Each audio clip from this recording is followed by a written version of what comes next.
Okay, I'm going to continue talking about musical building blocks. I hope to finish this today so that we set the stage for really how we perceive musical structure and then how this leads to perception, cognition, emotion, all of the things that we experience when we're listening to music.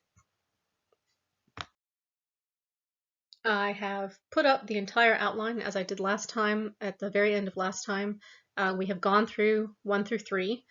And I'm going to just touch back upon periodic motion to remind you of where we are. And we're going to start with the discovery of music within sound. I'm definitely going to talk about sensory, consonance, and dissonance.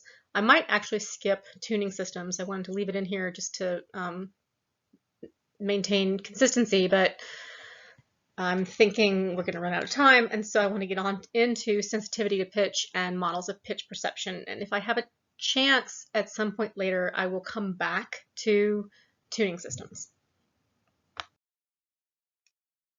So to put us back where we were, just to have context to talk about how we get music from sound, we'll start with the sound stimulus in this made-up waveform, and you can see in the waveform in A that this is made up of a number of partials of those harmonics, the dominant waveform being the one of lowest frequency, which we often call the fundamental frequency, which we see in B.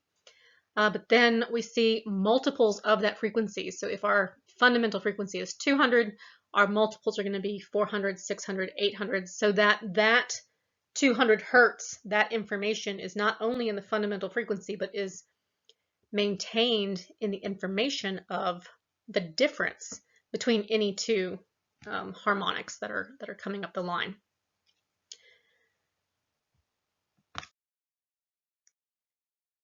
So I've talked about timbre now a couple of times, and that it is partly we get it from this harmonic series. I've also talked about the effects of attack and decay very briefly.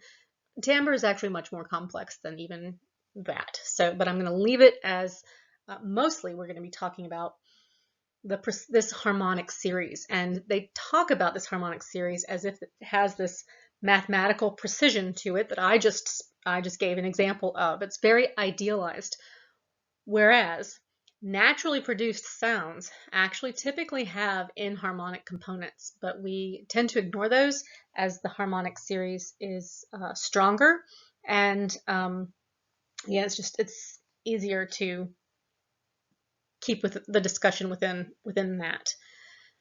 We hear this harmonic series as fused together. So when I play a middle C on a piano, that's going to have a number of harmonics to it, but we hear this as fused into a single complex tone.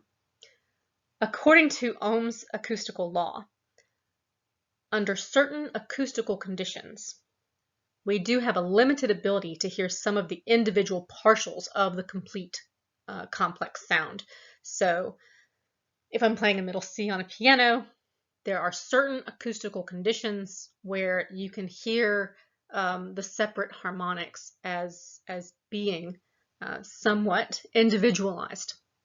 That's the example in the book, that there are certain acoustical conditions where if I play a single note on a piano, you can hear those individual partials of the complete sound.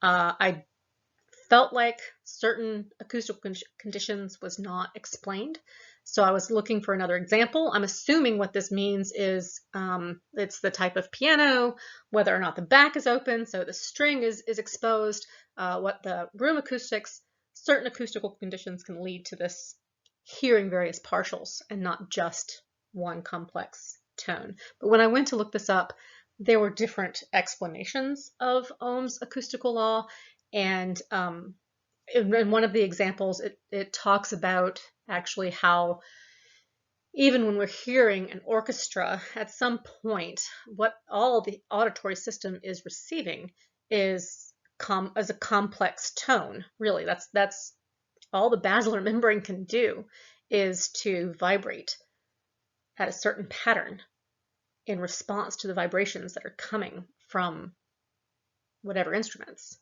And so there are times when we are hearing the separate instruments as being separate, which is not at all the same as what he's describing in the textbook.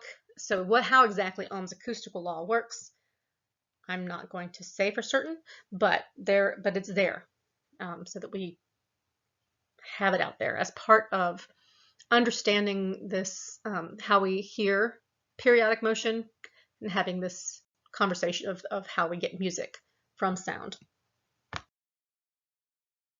So what do I mean by mathematical precision of the harmonic series is idealized? Well, I'm going to use this example. I did the example with 200, 400, 600 hertz, but that is a made-up example, and those aren't actual notes. We can notice that different musical systems, so for the most part, I'm talking about Western music, that different musical systems in India, China, they have different notes, different tuning systems. They use the scales somewhat differently sometimes, but for the most part, this describes a great deal of music across cultures, even though the numbers are based on what we know from Western music. So I'm going to use this example of 110 hertz, which is a low A on the piano keyboard. It's not the lowest A, but it's down there, a couple of octaves lower than middle C, approximately. So if I start at 110 hertz, if we look at the harmonics of A, remember they are multiples of 110. So my harmonics, when I play that low A on the keyboard, are going to be, those partials are going to be the fundamental frequency, 110. And they're going to be 220, 330, 440, 550, 660, 770, 880. And really a lot of those, as we get into those higher frequencies, those are going to be a very low amplitude. We're going to be losing those a bit. So usually the strongest harmonics are somewhere down there in the fourth and fifth harmonic. So they're all multiples of A, and you'll notice that 110 on the keyboard, that the next, if we go up an octave, that's the next harmonic, 220. So it is also an A. If we go up to the next harmonic, 330, that is actually the fifth scale degree of that 220 A. So if I'm playing the A scale, do, re, mi, fa, sol, it is at sol. So the fifth scale degree. So the second and third harmonics are separated by a perfect fifth. The next harmonic, the fourth harmonic, is now at 2 octaves above. So remember, if I go up to the next A, 220, that its first harmonic is going to be 440. It's going to be times 2. So now at 440, we're 2 octaves above. If we look between the third and fourth, so between 330 and 440, that is a perfect fourth. If we go now to the fifth harmonic, so 550 hertz, now we're at the third scale degree of that 440 hertz A. Okay, so do, re, mi. The difference between the fourth and fifth harmonics is now a major third. And if we go up to the sixth harmonic, 660, that difference between the fifth and sixth harmonics is a minor third. And I've brought it all the way up to 880 because you can see that this is now, if I start at the 440 hertz A, that A that is 2 octaves above, the next A is going to be at 880. So at 800, at the 8th harmonic, I'm at 3 octaves above. So we see this really amazing looking, amazing sounding, kind of awe-inspiring mathematical precision of the harmonic series. It is idealized, but this is basically what we see. And why we have this psychoacoustical experience and this precision in the vibrations of sounds, that has been researched for about 150 years, and we still have a lot of mysteries about why this exists, but it does. And if you can be kind of awe-inspired and see the beauty in that, that's awesome. So I'm hoping that this is building in your mind the way it builds in my mind, such that when I talk about sensory consonance and dissonance, when something sounds consonant, it's usually this kind of pleasant good feeling sound. And when something sounds dissonant, it is like something's grating on your nerves a little bit. It's an unpleasant sound. Hopefully we have built up to where what I'm going to say about consonance and dissonance makes sense. An important topic to understand when we're thinking about the perception of music is consonance versus dissonance. And most textbooks talk about this from they distinguish sensory from musical consonance and dissonance, where what we want to talk about is sensory consonance and dissonance. When we're saying something is dissonant, we're usually saying that it is maybe almost grating, or it gets on our nerves. It's a very unpleasant sound. And when a sound is particularly consonant, it is a very pleasant sound. There's a lot going on the sensory level, at the level of the psychoacoustics of the ear. But we also have musical consonance and dissonance, which is very confounded and intertwined with this sensory consonance and dissonance, because musical, what we consider to be sounding pleasant or sounding unpleasant, is based upon our experience with a particular kind of music, our own long-term knowledge and experience and enculturation in music. But that is often, for most musical backgrounds, that's really confounded with this sensory consonance and dissonance. But one is very at the physical level, and one is based much more on background knowledge and experience. But I'm going to continue to talk as if we're talking about sensory consonance and dissonance. What's happening at the level of the senses? Why do we have this perception of consonance or dissonance? Well, a number of theories have been put forward. One is that is the relationship of the harmonics and the overlap of those harmonics. I'm going to explain all of these a bit more in a bit more detail. Another is the beating or the roughness. So how these sounds are playing off of each other, and whether or not that might be what I'm going to call rough at the sensory level. And then the final one, which I'm going to ignore a little bit because, again, what it's referring to really is musical consonance versus dissonance. Again, very confounded with sensory consonance and dissonance, but something that's very different, that's based upon our personal experience and our enculturation with a particular kind of music. So what we are familiar with, our background knowledge. Okay, so I'm going to talk about the harmonics and the overlap or the alignment of these harmonics. And I'm going to use this example from a website that, if you look at the PowerPoints, the website is down below in the notes. But it's not a real example. Okay, so if we look at one of the low C's, I think it is 130.8 hertz or something like that. And the G above it is something like 198, I can't remember exactly, hertz, with a decimal and several numbers after the decimal place. And so to keep things really simple, this author is using the examples of 100 hertz for C, and then the G above it is going to be at 150 hertz. Okay, and everything is going to work out about the same. They're very close to the relationships in the real world. It's just with simple numbers that we can enjoy talking about, which 130.813 or whatever it is not that fun to talk about. So if we look at, so I'm going to do this for the perfect fifth.